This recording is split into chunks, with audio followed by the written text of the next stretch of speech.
I'm Rob Licuria, Senior Editor at Gold Derby, here with Emmy-nominated actress Regina Taylor.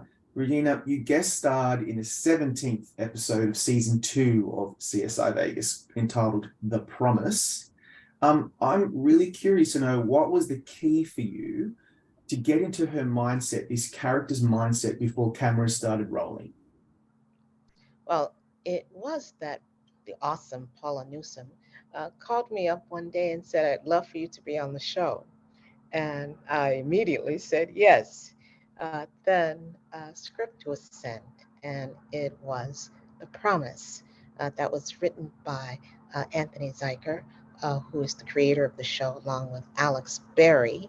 Uh, and it was a beautiful script. The moment I read it, I start crying. Oh, why am I crying? I was very deeply moved by the journey of these two women, their relationship. I think it is very much about the tenacity of a mother's love.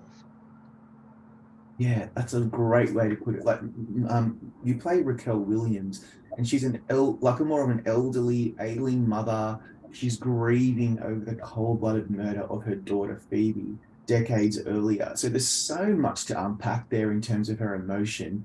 Before we get Yes, into that, I'm a huge fan of Paula Newsome. I just think like she is so damn good on Barry, and she's so good on this show. yes, What do yes. you most value about her as a scene partner? She is present. She is powerful. She is in the moment and of the moment. I think she's a brilliant scene partner in every regard as actors in a scene. Uh, you are exploring the terrain, the physical and mental terrain of the characters together. And I think there's a very special chemistry between us uh, that sparks were flying. And I just enjoyed her so much. Yeah, she's awesome. Like, there's a moment where Raquel is so angry, and understandably, and Paula's character Max is like, "Mrs. Williams, don't walk out on me. Don't walk out." And she just really kind of takes charge with her, and I love that choice. Instead of her being super fragile with your character, there were sparks between you. What did you think of that choice in the script and in the performances that you guys were able to at first be slightly adversarial before you became more connected? Yes, it is that we can handle going toe to toe with each other in that first scene. Um, my character, uh, who has lost her daughter 40 years prior, uh, the child is dead. She knows that. And the police lost the body, can't find the body. And it is only in this moment that we enter this storyline with these two women that the body is found, and the mother has been waiting for this moment for so long. And the beauty of it is that her anger, her fear, her doubts, uh, her suspicion of the police. In this moment, she's met by Max, uh, Paula's character. And then what happens? What happens? What happens in terms of that relationship? I think it's really beautiful. Yeah, I want to talk about that first scene that we see you. I'm going to talk the audience through this because Raquel is demanding to see Max about their Jane Doe cold case. We get to you walk into the room, your eyes well up, and you tell her it's your daughter. Then you utter the words 41 years, and a solitary tear rolls down your face. Then a pause, then unbridled rage, and then it really hits the fan. What did it take for you in that on that day to access that roller coaster of emotions? Because it's not one dimensional. You've given us so many nuances. Yes, it was to, um, I think it's wonderful, it was a wonderful opportunity with this writing, to be able to pour yourself fully into the flesh, the shoes of this particular woman and her circumstances, is something that an opportunity that an actor dreams of, where your core, uh, uh, where the core of self can um, be poured into a character, a storyline. Uh, I knew the moment I saw the script that this would be an incredible journey, and especially with the lovely Miss Paula, that you're playing together, acting off of each other with this amazing script. Um, I felt every part of it uh, with every scene. Yeah. I'm curious when this role showcases quite a bit of emotional depth required to tap into universal themes of like grief and loss and trauma. And Raquel is Yes. in so much emotional pain. Is it ever typical for you, and given you've been acting for decades now, do you carry that with you after production has ended, even without even realizing? Oh, I think I do. I think I carry all the characters with me. The thing about acting is that it gives you an opportunity to explore self in the same way I love uh, watching movies or reading or writing.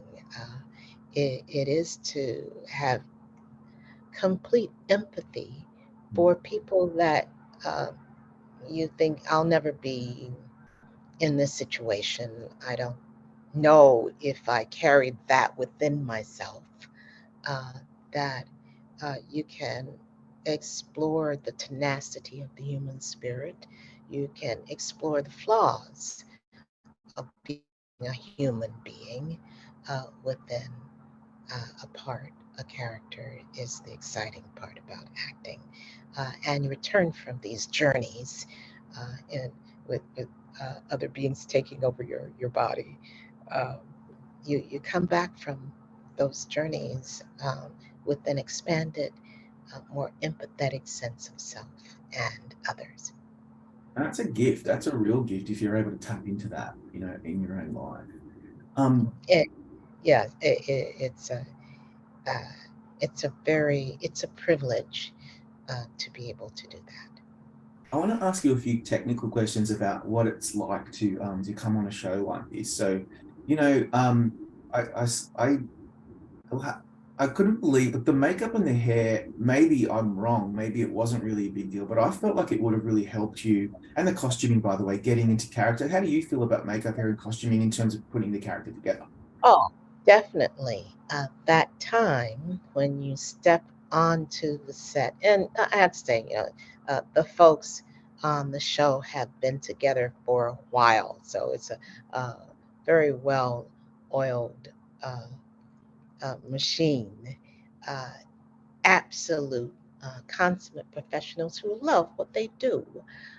And you feel that embrace of people from every part, from hair, makeup, um, costumes, who have a passion for what they do. And certainly Anthony, who's the creator of the show, has that passion. And I think he spreads that to all.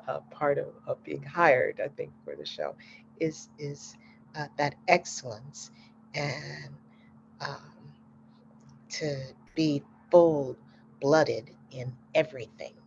So I'm surrounded by this group of extraordinary people who are lifting me up and supporting every step of the way.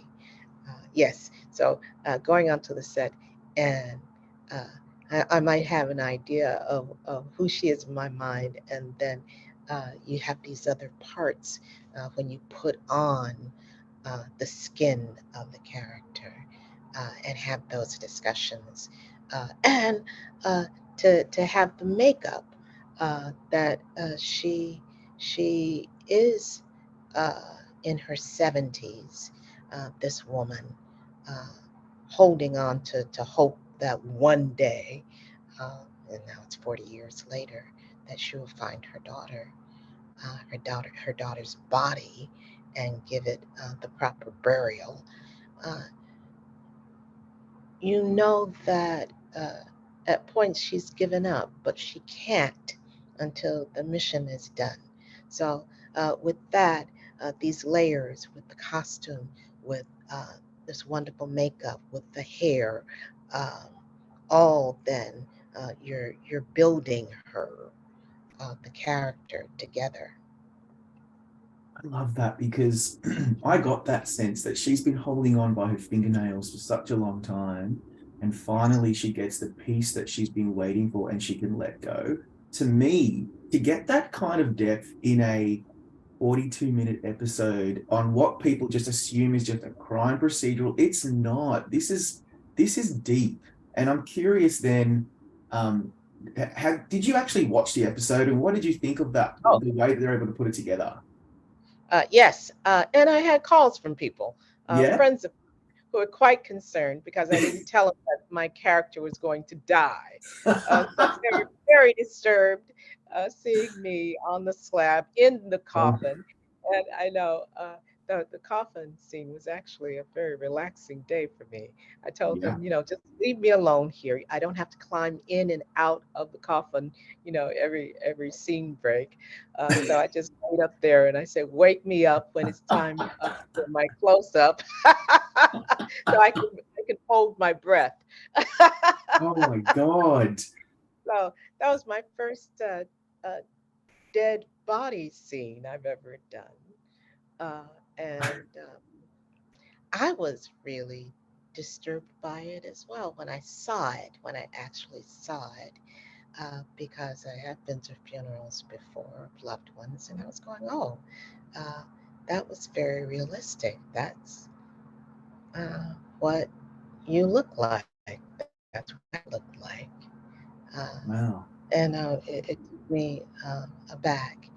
Watching it all together, even knowing the story and acted in it, uh, um, I was very moved. And I was very moved to be a part of this journey. I think it's, again, um, a very special piece that I think a lot of people can relate to. Yeah. I was going to ask you about lying on the slab in the coffin because I can't imagine seeing myself doing that. That would be so confronting. But then just the actual doing of it. Yes. How do you play dead? Do you just literally hold your breath and hope for the best? Like, how does that work? Well, yes, no, I practiced. I actually practiced at home as I was watching different scenes of dead bodies, and I was like, oh, I swear they're breathing. Yeah, I Uh, always watch, always looking. Yeah. so I practiced my, as it were, yoga breathing. I was taking in very slow, deep breaths, holding for certain counts, and then just very slightly easing the breath out of my body. So my body wasn't moving as I was breathing. Wow. I just think that would be so difficult, and I'm always looking to make sure they haven't moved. You passed the test, so I'm just putting it out there. You were watching too. I was Okay. watching. You passed it. Um, And um, so the coffin was comfortable. yeah, I can't believe you Very stay. You just comfortable. decided, you know what? I'm just going to stay here. I'm good. Yeah, the slab was a bit uncomfortable. That was Yeah. that was very hard surface. Uh, yes, uh, Wow. it's it's a wonderful life. Yeah. You can tick that off your bucket list now that you've done that in your career. Um, this is a more of a general question. Some of the greatest, honestly, the greatest performances on television over the last few decades have been by actors who guest star on a show. They do one and done. They knock it out of the park. I'm thinking of people like B. Richards in The Practice, Amanda Plummer in SVU, for example. What do actors most love about these golden opportunities to shine bright for one episode on an established show and then get the hell out of there? Yes. For me, it was, I had this invitation, and then seeing what I was supposed to do, I went, oh, wow, I'm ready to take this journey, this incredible journey. We're nomads in this business. We travel from human being to human being in different places and different shows. And it was a privilege to take this journey with this character, with these people. I was very moved by all. Anthony coming in every day. Before I went to the set, he'd pop in and ask me how I'm doing, and have a conversation before I went to hair and makeup to the set. Uh, I saw the passion of everyone. It's not by rote. Uh, it is because people care, and certainly I care about everything that I do. I have to do it fully, uh, authentically, and um, purposefully. And to get this opportunity was really great. That's awesome. My final question is this. You're twice Emmy nominated for your performance in Our Fly Away, 1992, 1993. That's one of the best, still to this day, one of the best TV series ever made. What are your fondest memories of that time in your career?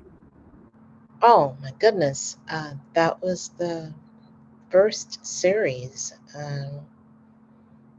I had ever played in, uh, and the subject matter, uh, the experience of that will always be with me as one in terms of being a first, in terms of its subject matter, uh, and how it related to my life. That, oh,